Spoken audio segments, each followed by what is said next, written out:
अगर आप भी चाहते हैं कि रूदल पंजियार का वीडियो सबसे पहले आप तक पहुंचे, तो लाल बटन दबाकर चैनल को सब्सक्राइब करें और घंटी के निशान अवश्य दबावें।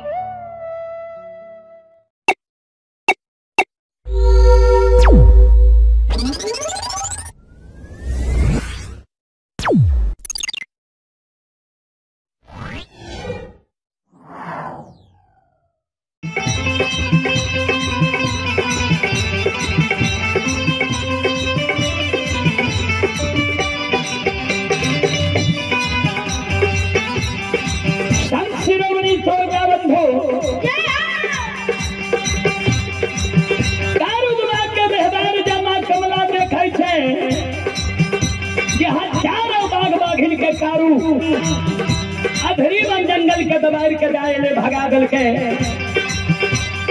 माँ कमला माया का विस्तार कर दे। संत शिरोमणि श्रोता बंधु हे माँ बहन बाबू भैया सब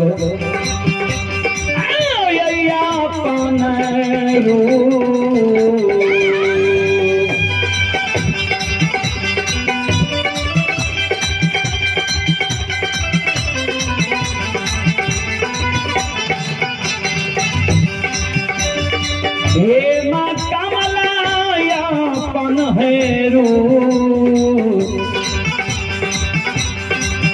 रूपा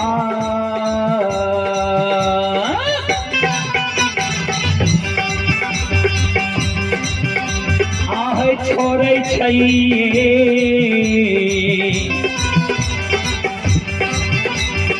माता मला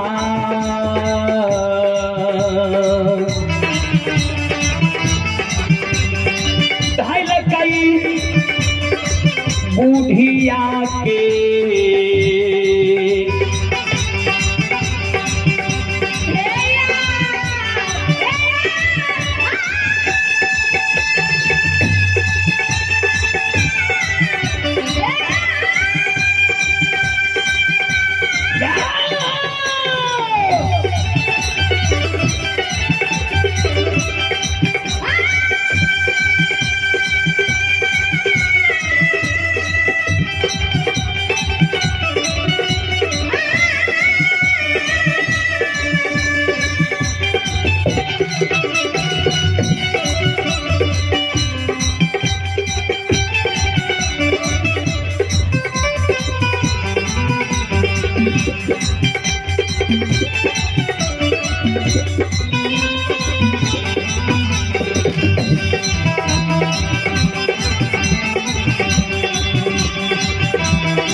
सुनो सुनो सुनो भैया सुनो भाई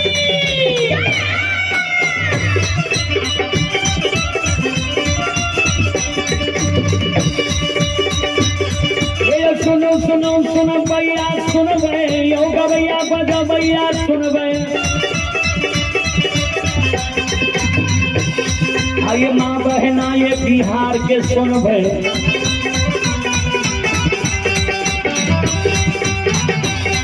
आइए धर्म के बात ध्यान से सुनब, मालिक के लीला के सुनब, परवर लीला बाबा कारू रचलक, दुनिया संसार में रचलक।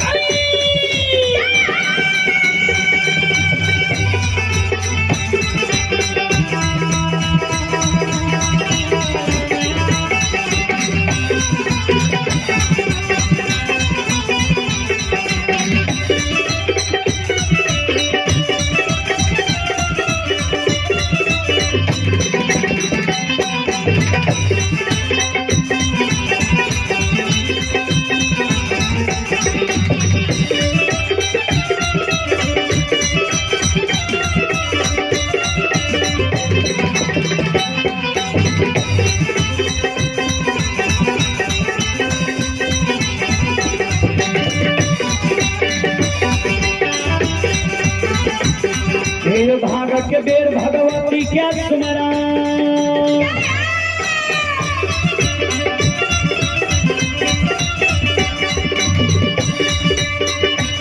ये भागत के बेर भगवती क्या सुमरो, सादा भवानी जगदम्बा के सुमरो,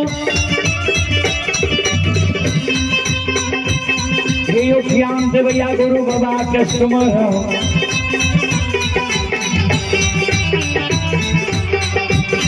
योगी जाके दाता सरस्वती के सुमरो, गौरी के पुत्र गणेश के सुमरो, उमापति ओ महादेव के सुमरो, हरे यो वीर पवन सुत के सुमरो, दुर्गा काली महाकाली के सुमरो, सभा के बीच धर्मराज के सुमरो।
चले आप ही श्रोता सज्जन वृंद,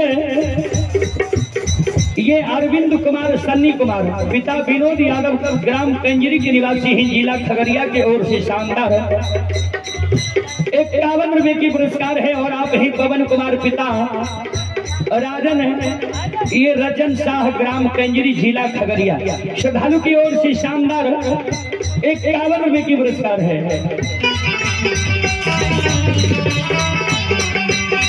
भगवान श्रद्धालु के मन की मनोकामना को पूर्ण करे, मां सरस्वती परिवार में बाल बच्चे को बीज की भंडार दे, बाबा भोले भंडारी भंडार को भरे रखे। जय हो दानी श्रद्धालु की जय हो, उनके समस्त परिवार की जय हो। और आप ही श्रोता सज्जन वृंद, Manoj DJ gram post Narayanpur प्रखंड नवहट्टा जिला सहरसा, मनोज डीजे की ओर से श्रद्धा के साथ बड़ी उदार दिल से शानदार 51 रुपए की पुरस्कार है। भगवान श्रद्धालु के मन की मनोकामना को पूर्ण करे, मां सरस्वती परिवार में बाल बच्चे को बीज की भंडार दे, बाबा भोले भंडारी भंडार को भरे रखे। जय हो दानी श्रद्धालु की जय हो, जय हो दानी श्रद्धालु के समस्त परिवार की जय हो।